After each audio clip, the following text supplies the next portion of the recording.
ke tak payah on? Ya. Nak on tak mic tak payah? Apa pula? Tak payah Kalau ni sini je tak ada orang kita buat mana? Mantap pula. Tak apa.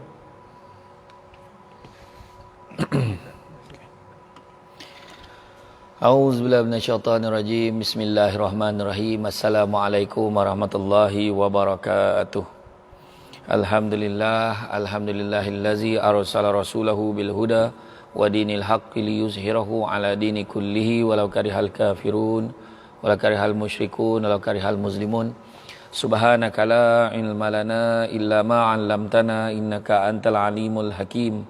Rabbi syrah li sadri wa yassir li amri wahlul 'uqdatam min lisani yafqahu qawli. Alhamdulillah, syukur kepada Allah Subhanahu Wa Taala kerana dengan limpah dan izinnya dapat kita bersama-sama pada malam ini walaupun secara maya, walaupun secara online. Alhamdulillah tidak menghalang kita untuk menghadiri majlis-majlis ilmu. Walaupun duduk kat rumah bolehlah kan, pegang buku ke pegang kertas ke apa, tulislah tuan-tuan. Catatlah mana yang boleh. Kan sekarang ni dah canggih kan. Sekarang ni pun dah PDPR kan. Pengajaran dan pembelajaran di rumah kan. Jadi tak ada masalah tu dah. Jadi tuan-tuan dan puan sekalian, hari ini kita bersiaran langsung daripada Masjid Kampung Tebauk, Bukit Tunggal, Kuala Terengganu. Yang mana malam ni yang kita malam ni live ni tajuk yang dah kita pilih adalah perihal sabar sabar. Jadi kuliah tak ada lama-lama dah, PKP ni tuan-tuan dia je cakap seorang ni dekat depan kamera dia lain kan, lain kan. Tapi tak apalah, mana ada soalan-soalan sekarang, mana ada soalan-soalan online kan, saya cubalah layan mana yang boleh ya. Tapi tuan-tuan kebanyakan tak bagi soalan. Tuan-tuan Goma bagi salam ya kan. Saya jawablah Assalamualaikum salam kan. Jadi tuan-tuan dan puan-puan sekalian, bila cerita tentang sabar ni, inilah dia kan, sesuai sangatlah dengan apa yang telah melanda negara kita ni, seluruh dunia, iaitu dilema kita ni dengan datangnya virus coronavirus ni kan. Coronavirus yang melanda seluruh dunia. Dia tak kira siapa, kecil, besar, tua, muda kan, orang miskin, orang kaya, tak kira siapa, semua manusia terdedah. Jadi pada ketika itulah macam saya cakap, hikmah di sebalik ujian ni adalah mengajar kita tentang pentingnya kita ambil berat antara satu dengan yang lain. Masa tu tak kira dia ni susah ke, dia ni senang ke, apa pun, setiap individu tu mustahak. Setiap individu tu penting. Jadi kalau seorang ada penyakit, kenalah declare, kena bagi tahu. Tu sebab tuan-tuan dan puan-puan sekalian, mana yang boleh masuk dekat pasaraya ke, pergi mana tempat-tempat yang boleh pergi, patut scan lah tuan-tuan kan. Buat masa ni kenalah sabar kan. Saat kita ditimpa musibah, lalu hati kita ikhlas menerimanya, tu dia, tu maksud sabar. Waktu datang musibah, ikhlas terima tanpa kita sumpah seranah, tanpa kita mengeluh, tanpa kita mempertikaikan. Itulah dia sabar. Sabar ni adalah hati tetap sejuk walaupun kita berada di bawah panas terik. Tetap hati kita tabah walaupun keadaan dia susah. Sabar ni adalah kunci hidup kita untuk dapat hidup yang tenang dan aman. Tenang dalam menghadapi segala ujian, dalam menyikapi ujian. Apa ujian datang, dia tetap tenang, tak sabar. Bila kena ujian, dia terus fikir, apalah ya Allah Ta'ala nak bagi kat aku ni. Macam tu. Dia tak ada cakap, kenapalah hidup aku jadi macam ni. Kan? Paninglah kepala macam ni kan. Hidup ni macam baik-baik mati je. Kadang-kadang je kena cakap macam tu. Kan? Jangan tuan-tuan. Walaupun duduk dekat panas terik, dia tetap sejuk. Walaupun dia susah, dia tetap tenang. Lapang dada dia. Kan dia ibarat analogi yang paling mudah tuan-tuan. Kalau kita ambil lah kan. Kalau kita ambil sesudu garam. Lepas tu garam tu tuan-tuan, cuba kita letak dekat dalam cawan. Macam mana rasa? Tuan-tuan cubalah tuan-tuan, bancuh tengok macam mana rasa. Kan? Berubah muka tuan-tuan kan? Berubah muka kita. Letak dalam umat masin, betul tak kan? Sebab apa? Sebab cawan tu ruangan dia kecil. Tetapi kalau kita ambil satu sudu garam tu, kita letak dekat dalam baldi. Macam mana pula? Mungkin silap-silap tak rasa pun masin tu. Sebab apa? Bekas dia tu terlalu besar. Macam tu juga hati kita. Kalau hati kita ni lapang, kan? Hati kita ni tenang. Walau apa ujian datang, dia tetap tenang. Kan? Kalau kita tengok di dalam surah Ali Imran, Allah Ta'ala berfirman, dan Allah mencintai orang-orang yang sabar. Surah Ali Imran ayat 146. Kan? Maknanya kalau Allah sudah mencintai seorang hamba kerana kesabaran, maka semakin terbukalah pintu kebahagiaan untuk hamba tersebut yang diberikan olehnya. Makna kata sabar. Kan? Dia tak adalah dia mempertikaikan, berungut. Kan? Kejap lagi saya cerita macam mana bila kata Allah Ta'ala bagi ujian tu, Allah Ta'ala hantar 2 malaikat untuk tengok orang yang ditimpa ujian ni. Macam mana agaknya keadaan dia bila terima ujian. Apa yang dia cakap. Apa yang dia rasa. Macam tu. Kejap lagi saya cerita. Dan begitu juga Allah Ta'ala berfirman, dan sampaikanlah kabar gembira kepada orang-orang yang sabar. Surah Al-Baqarah ayat 155. Khabar gembira ni apa dah? What is the great news, kan? What is the good news tu? Apa dia? Apa berita yang baik sangat tu? Jadi kan dalam tafsir jalan lain, khabar gembira yang dimaksudkan dalam ayat ini adalah syurga Allah. Tak adalah benda lain yang paling kita nak sekali, syurga. Jahat mana pun orang tu dia nak masuk syurga. Penyanyi rambut kambang tu pun nantimu di pintu syurga, dia kata kan. Walaupun dia tu bukan Islam, tapi dia pun cita-cita tinggi tu kan. Cita-cita dia syurga juga kan. Dalam pengertian syurga adalah balasan bagi mereka yang bersabar saat diuji oleh Allah SWT di dunia. Syurga yakni rumah kebahagiaan yang menjadi dambaan semua umat manusia dari sejak Nabi Adam AS hinggalah ke zaman Nabi Muhammad sallallahu alaihi wasallam. Dia kiranya macam nak bersabar ni, dia macam ubat lah tuan-tuan. Macam ubat, ibarat ubat. Kesabaran ni, ubat ni sifat dia apa? Ubat ni sifat dia pahit, kan? Tak ada siapa yang gemar makan ubat dah, kan? Tak ada siapa, kan? Tak ada. Ada kadang orang cakap, dia kata madu tu ubat, tapi tengoklah madu yang macam mana, kan? Ada kat madu yang pada setengah orang tak nak madu tu, kan? Yang faham-faham lah tuan-tuan. Tapi maksud kata, bila cerita tentang ubat, biasanya kita faham, lazim kita faham, memang pahit. Itu sebab ramai orang kalau ubat pil tu dia dah siap air, dia telan. Tak ada yang kunyah ubat tu tuan-tuan. Tak ada. Kan? Kalau yang melainkan yang ilmu dia tinggi tu memang dia kunyah lah tuan-tuan. Kan? Jadi kalau kita beli ubat kat kedai sensei tu, kedai Cina yang ginseng-ginseng tu semua pahit tu. Kan? Tak ada yang manis dia tuan-tuan. Jadi makna kata dia memang pahit. Memang pahit rasanya waktu mula-mula rasa. Tetapi bila dah minum ubat tu walaupun pahit, kita tetap telan sebab kita rasa kesan kemanisan daripada badan kita tu. Tu sebabnya. Sebabnya kita telan juga walaupun pahit. Maknanya artinya ubat ni pahit ni terasa di mulut, tetapi kemanisan yang menjala ke seluruh tubuh badan kita. Kan?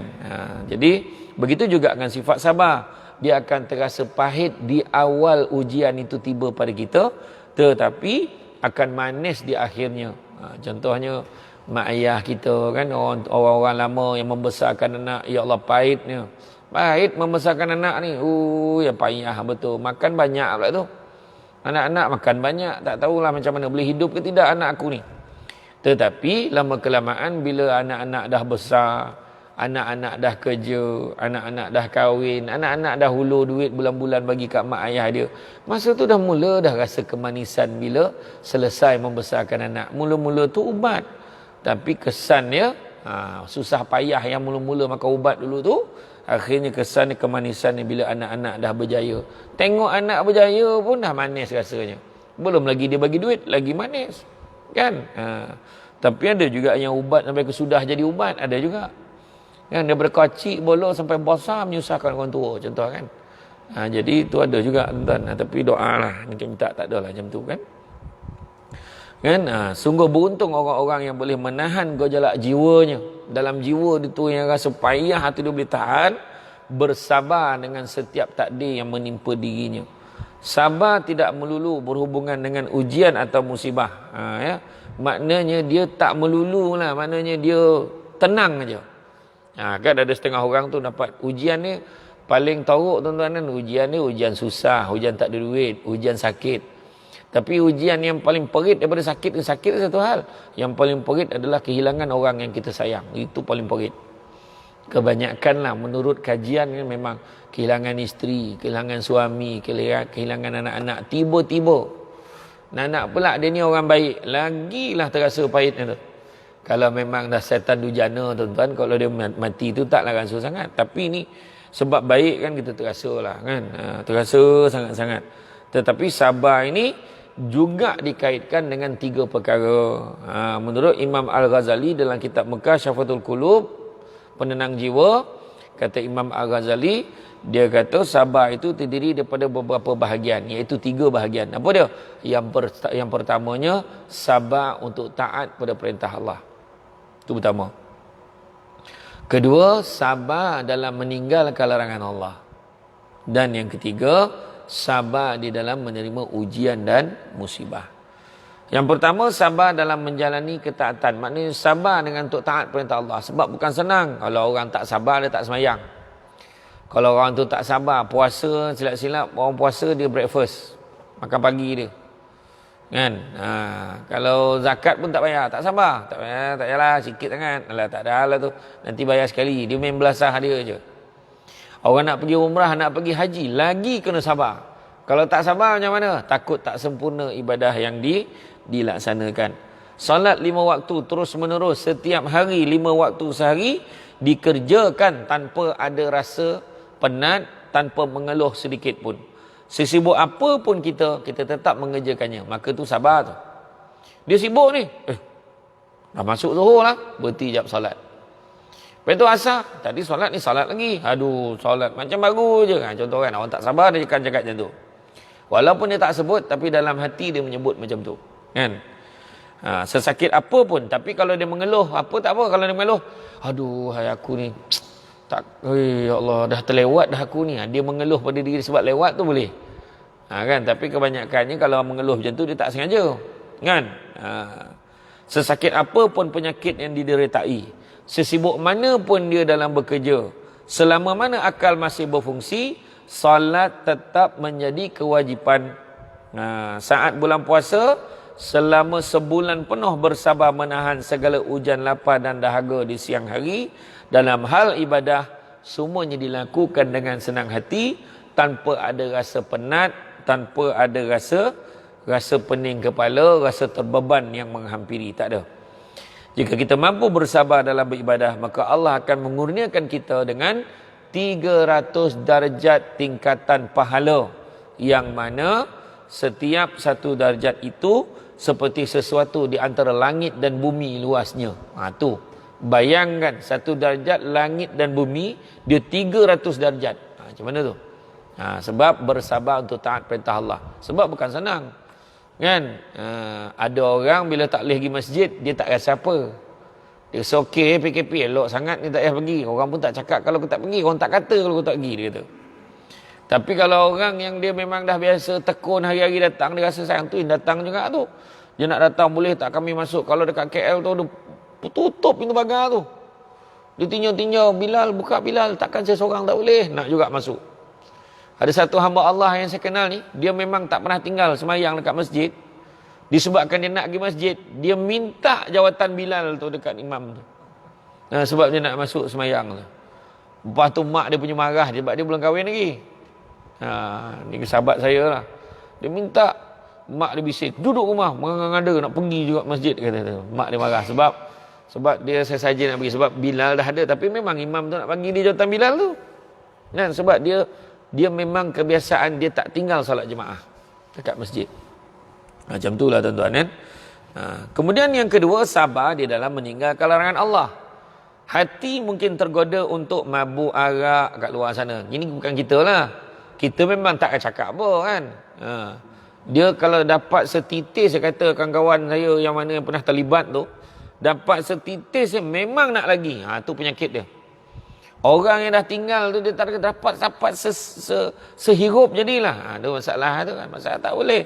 Walaupun sikit kan. Walaupun sikit. Yang penting tak mabuk. Tak, tetap tak boleh tuan-tuan kan. Mabuk arak dia tahan. Berfoya-foya daripada keluarga dia, tinggal keluarga dia mula, kat mana kita nak enjoy ni, kat mana nak ni. Dia mula cari benda-benda maksiat. Akhirnya yang itu pun dia tahan. Hatinya sentiasa ada bisikan untuk melarang dia, menghalang dia daripada buat. Maknanya bisikan itulah bisikan-bisikan sabar. Larangan-larangan yang sudah digariskan agama, dia takkan langgar. Hanya sahaja kita ni dituntut untuk bersabar pada semua itu kerana balasan bagi orang yang bersabar untuk meninggalkan larangan Allah ini adalah dianugerahkan 600 darjat pahala, yang mana setiap satu darjatnya seperti sesuatu antara langit ke-7 dan bumi. Makna lagi luas daripada yang tadi. Lagi luas daripada tadi, 600 tingkatan darjat pahala menurut Imam Al-Ghazali. Dan yang ketiga, sabar di dalam menerima ujian dan dugaan daripada Allah. Ini paling berat sekali. Ujian ni macam-macam lah. Ujian sakit, ujian barang hilang, duit kena curi, duit kena tipu, ujian barang, ujian rumah runtuh, ujian rumah hanyut, ujian banjir, ujian PKP berniaga tak boleh, semua itu masuk dalam kategori yang lagi besar, kan? Yang mana ujian ini tetap harus dihadapi dengan sabar. Hati harus qanaah, yakni menerima ujian tersebut. Yakinlah yang ujian tersebut yang Allah Ta'ala berikan itu telah pun disesuaikan mengikut kemampuan kita.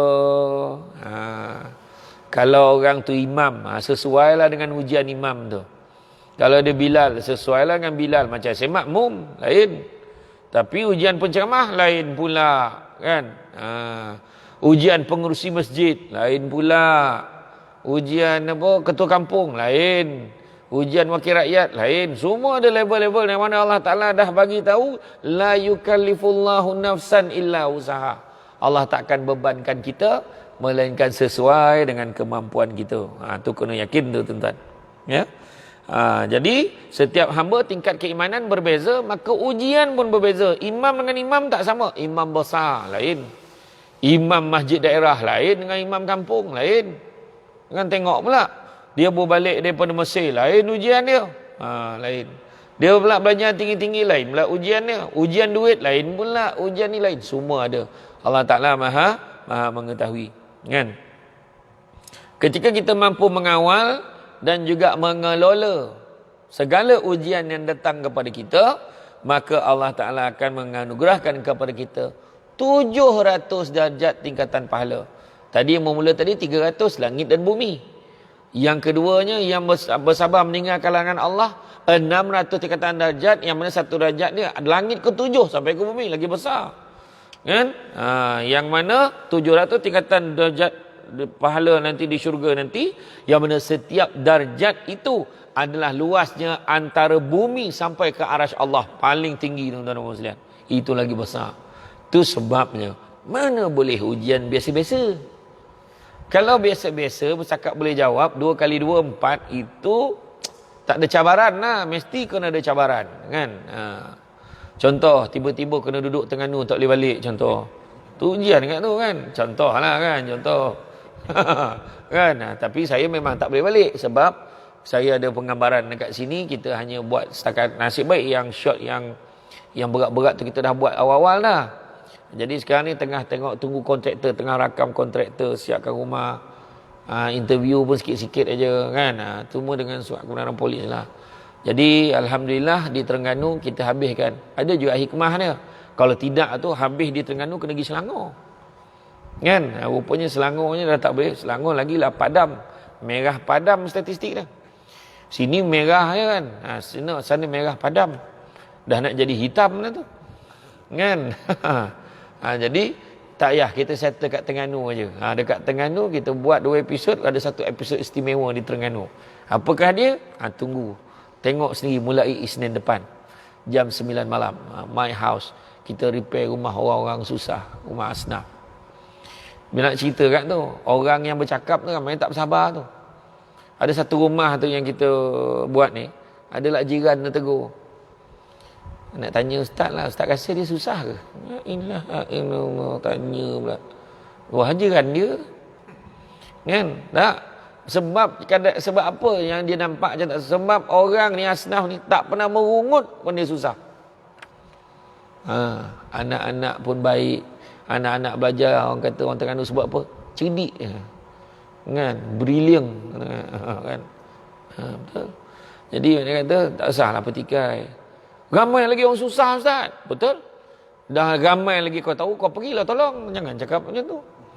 Nampak tak? Itu tujuan kita. Bila kita bagi gerakan, maknanya kita gerakkan bantuan ni supaya buka ramai lagi orang akan bantu. Alhamdulillah di Kuala Terengganu ni ada satu syarikat produk kecantikan. Dia sponsor rumah tu, dari segi perabotnya luar dalam. Yang dekat Kuala Besut tu pun sama, Maidam, alhamdulillah dia sponsor pula bagilah bantuan untuk dia teruskan perniagaan dia. Baguslah. Bagus. Jadi makna kata kita nak galakkan, jangan tanya apa yang orang lain dah bagi, jangan tanya apa pejabat agama dah bagi, jangan tanya apa sumbangan masjid, tanya apa yang kita dah bagi. Itu soalan tanya kan. Macam di Pontian dulu ada satu NGO. NGO tu nama dia Jalan Muhammad Saleh. Dia tak ada taman, dia tak ada kampung, dia ada jalan ni. Rumah tu dekat jalan tu. Jadi dia takut bila ada kematian jadi masalah, dia tubuhkan persatuan tu, nama dia Persatuan JMS, Jalan Muhammad Saleh. Sebab senang nak urus kematian ke apa tu, senang kan. Jadi dia buat lah. Jadi dia yang cari, ada je sponsor bagi. Masuklah rumah yang kita buat tu, dapat perabot, dapat tikar getah. Rumah tu daripada bersepah, dia kotor yang bersih, jadi cantik. Sumbangan, at least ada sumbangan. Katil anak, ada satu rumah tu anak 7 orang. Bayang, bilik satu. Bilik tu membuat tukar baju je, tapi anak 7. Main-main. Macam mana cara dia buat tu? Macam mana boleh jadi macam tu? Lepas tu yang paling cemas tu, sumbangan orang tu bagi katil sama satu lah. Terpaksa mak bapak pun dapat katil. Risau betul aku kata. Ini dapat katil pula, bertambah anak ni tahun depan ni. Saya cakap dengan dia, bertambah anak tahun depan. Tak ada. Dia kata tak ada. InsyaAllah Ustaz, insyaAllah. Dia kata. Tak apalah kalau ada pun rezeki. Tak. Dia kata yang takut dia. Tak apalah, rezeki Allah bagi. Mana kita tahu kan.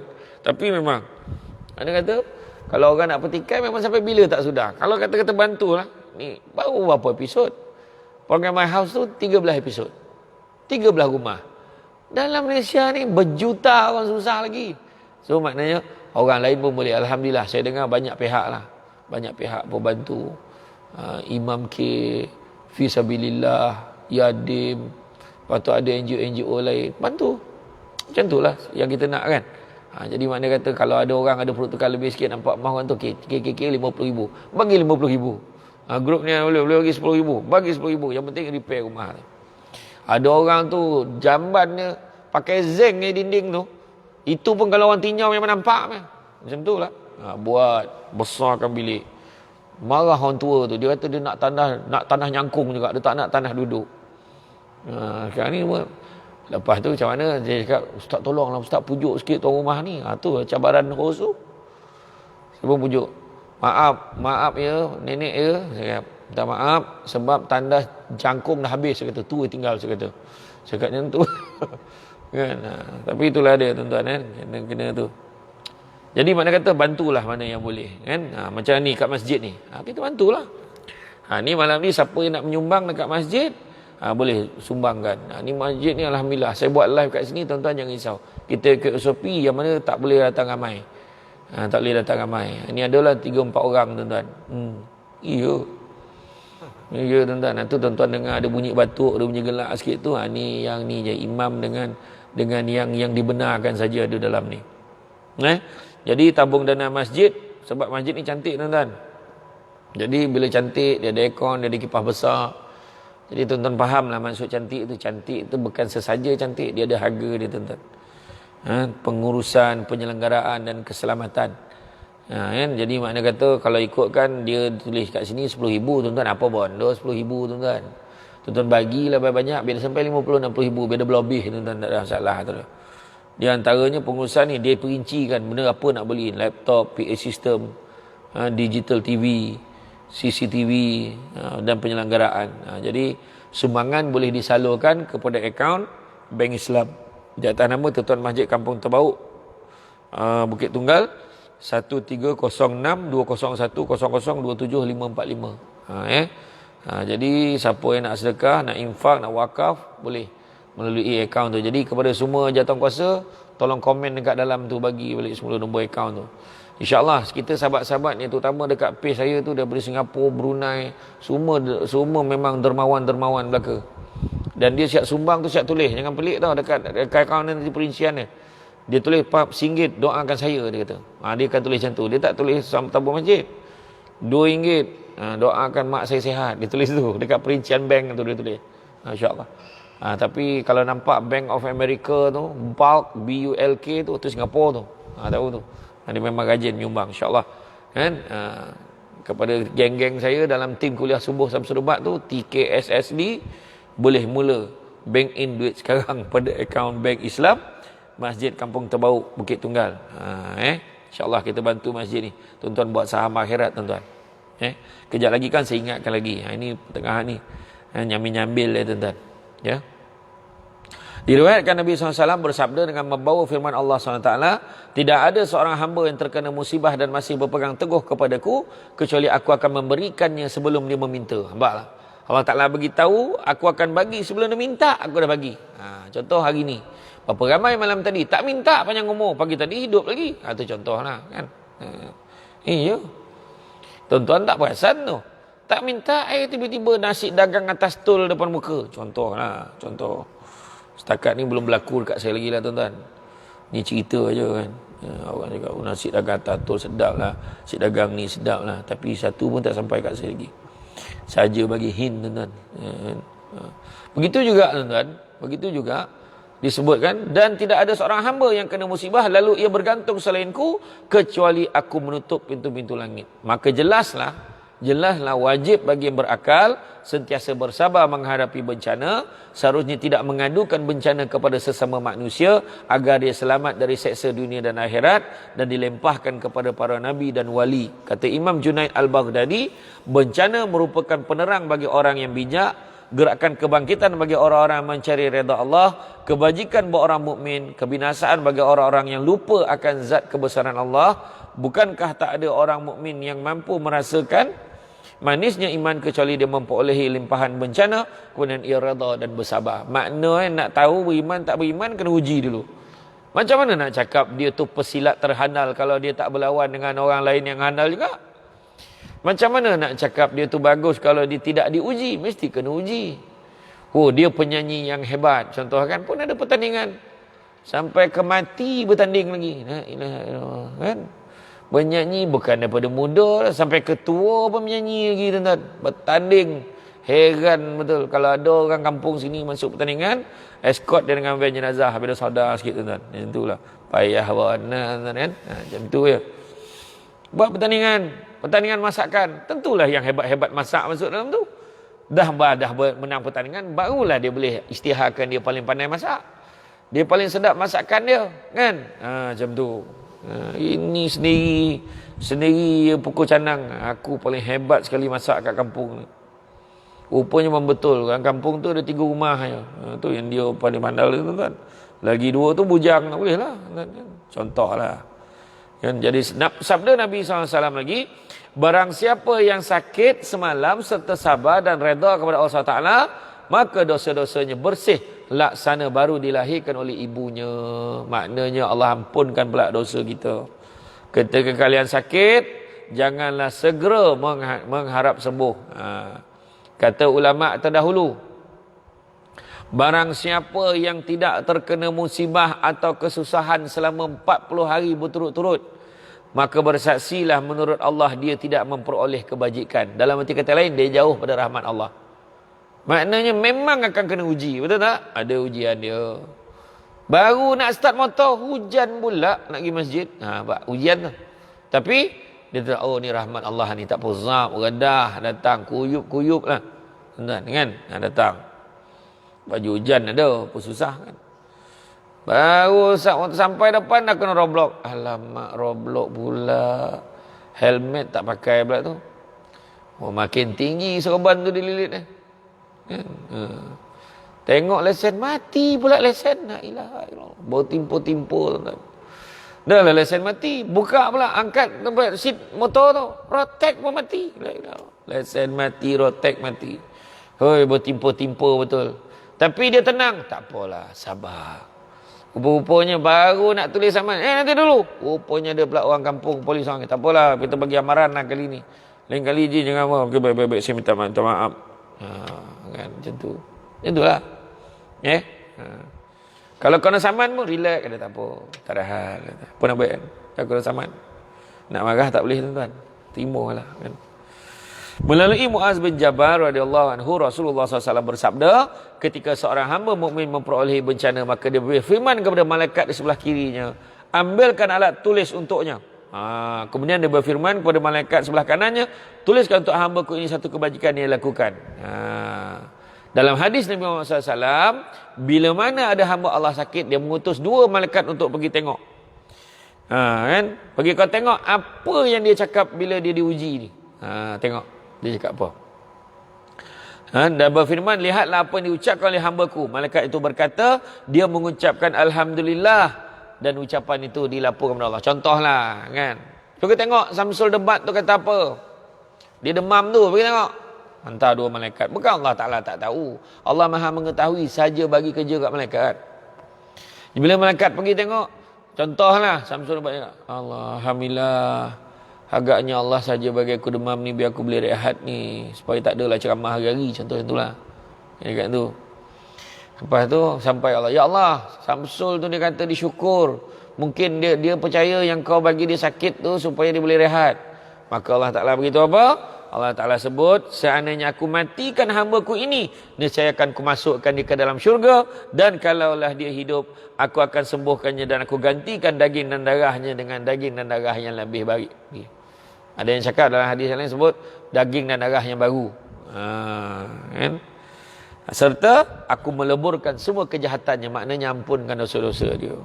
Tetapi kalaulah malaikat tu datang tengok, apa dia kata? Aduh, kenapalah aku sakit macam ni, mati lagi baik. Contoh, dia mengeluh. Maka Allah Ta'ala sebut, pesanlah kepada dia, suruhlah dia sembah Tuhan selain aku. Tu Allah Ta'ala beritahu. Allah tak sukalah kat kita. Allah Ta'ala buat tak tahu kita. Allah Ta'ala palingkan daripada kita. Kemudian, kisah seorang fasik menjadi kekasih Allah. Ini kisah ni boleh ambil pengajaran lah. Sikit lagi tuan-tuan. Di kalangan Bani Israel ada lelaki fasik yang gemar melakukan dosa dan tidak pernah berhenti dari kejahatannya, sehingga kan penduduk sekitar menjadi resah dan tidak ada satu pun yang berani meleraikannya. Dosa memang buat dosa lah kerjanya. Semua penduduk hanya mampu berdoa kepada Allah agar ia disedarkan. Sehingga akhirnya Allah Ta'ala menurunkan wahyu kepada Nabi Musa AS, kan, yang memberitakan bahawa di kalangan Bani Israel itu ada seorang lelaki yang fasik. Engkau harus mengusir pemuda itu agar kejahatannya tidak menimpa kepada penduduk sekitar. Kau pergi tengok. Kau pergi tengok sikit. Orang ni halau kan dia. Jangan daripada dia menimpakan nanti berjangkit pula kefasikan itu kepada penduduk tu. Maka Nabi Musa AS pun mengusir pemuda itu. Namun pemuda itu tetap berpindah-pindah desa. Bila halau dia pergi ke sini, halau pergi ke sini pula, halau pergi ke sini. Kan? Sekali lagi Allah mengeluarkan perintah untuk mengusir pemuda itu. Nabi Musa AS pun mengusir semua pemuda itu. Kali ini menuju ke arah mana? Ke arah padang pasir. Di sana dia tidak menyumpai satu makhluk pun. Tumbuh-tumbuhan ataupun haiwan, bahkan keluarganya pun jauh daripada sisinya, sehingga akhirnya dia jatuh sakit kuat, dia terjatuh dan kepalanya tersungkur di pasir. Masa tu dia merintih. Difahamkan cerita ni. Masa tu dia merintih dalam hati dia. Dia kata apa? Andai ibuku ada di sisi kepalaku, pasti dia akan merasa kasihan dan akan mengasihani aku dan akan menangisi aku. Andai ayahku ada kat sini, pasti dia akan membantu menguruskan masalahku. Andai isteriku ada di sini, pasti dia akan menangisi pemergianku. Dan andai anak-anakku ada di sini juga, ia pasti menangis di belakang jenazahku sambil berdoa, Ya Allah, ampunilah ayahku si pengembara yang tak berdaya, yang derhaka, yang fasik dan yang terbuang dari negaranya, dari desa ke desa dan sampai terasing pada padang yang luas ini. Dari sini ia keluar dari dunia menuju akhirat dengan memutuskan segalanya. Ya Allah, Engkau telah memisahkan aku dari kedua orang tuaku. Dia doa. Ya Allah, Engkau telah memisahkan aku dari kedua orang tuaku, anak-anakku dan istriku. Namun janganlah Engkau putuskan rahmat-Mu dariku. Engkau sudah membakar hatiku lantaran berpisah dengan mereka. Namun janganlah Engkau bakar aku dengan api neraka-Mu kerana kederhakaanku. Maknanya dia sempat bertaubat ni. Maknanya dalam pada dia dah teruk tu, dia dah jatuh tu, hati dia tu, dalam hati dia merintih beritahu, ya Allah, janganlah Kau bakar aku dengan api neraka, janganlah Kau jauh putuskan rahmat-Mu dariku. Pada saat itulah Allah mengutuskan para bidadari datang. Allah utuskan para bidadari datang, menjelma menjadi ibunya, menjadi istrinya, anak-anaknya dan menyerupai ayahnya. Mereka semua duduk di samping pemuda, sama macam mana dirintihkan tadi. Maknya pangku dia, yang isteri dia nangis, yang anak doakan dia, yang ayah pun usap-usap dia. Kan, sambil menangis, pemuda itu merintih. Inikah ayahku, ibuku, istriku dan anak-anakku sudah datang? Hatinya langsung gembira. Maka dia yakin yang dia boleh mati ke rahmatullah dalam keadaan suci dan diampunkan oleh Allah SWT. Kemudian Allah menurunkan wahyu kepada Nabi Musa AS. Wahai Musa, pergilah ke padang pasir ini, di tempat ini. Kau pergi ke sini sebab di sana telah wafat seorang wali, yakni kekasih Allah dari sekalian waliullah. Hadirlah ke sana dan uruskanlah segala keperluannya. Nabi Musa pergilah. Nabi Musa tak tahu ni, yang tu lelaki yang sama ni halau tu. Bila Nabi Musa sampai ke sana, terkejutlah dia bila melihat pemuda yang dimaksudkan wali adalah pemuda yang dulu pernah diusir dari negaranya dengan perintah Allah juga. Nabi Musa AS melihat sekitar jenazah pemuda ada beberapa bidadari. Nabi Musa AS berkata, wahai Allah, bukankah pemuda ini yang pernah terusir dari negaranya atas perintahmu? Allah berfirman, ini adalah rahmatku. Itu sebabnya nak masuk syurga ke apa ke, semua rahmat Allah. Ini adalah rahmatku dan pengampunan dariku lantaran rintihannya di padang yang luas, juga lantaran berpisahnya dengan tanah negerinya, berpisah dengan orang tuanya, anak-anak dan istrinya. Lalu aku mengutus beberapa bidadari untuk menyerupai semua keluarganya, dan mereka semua ternyata hiba melihat dia di tempat terpencil ini. Sebab ketahuilah, bila seseorang mati di tempat yang terpencil, maka semua penghuni langit dan bumi menangis merasa kasihan padanya. Lantas aku adalah zat yang selalu menyayangi melebihi sayangnya mereka.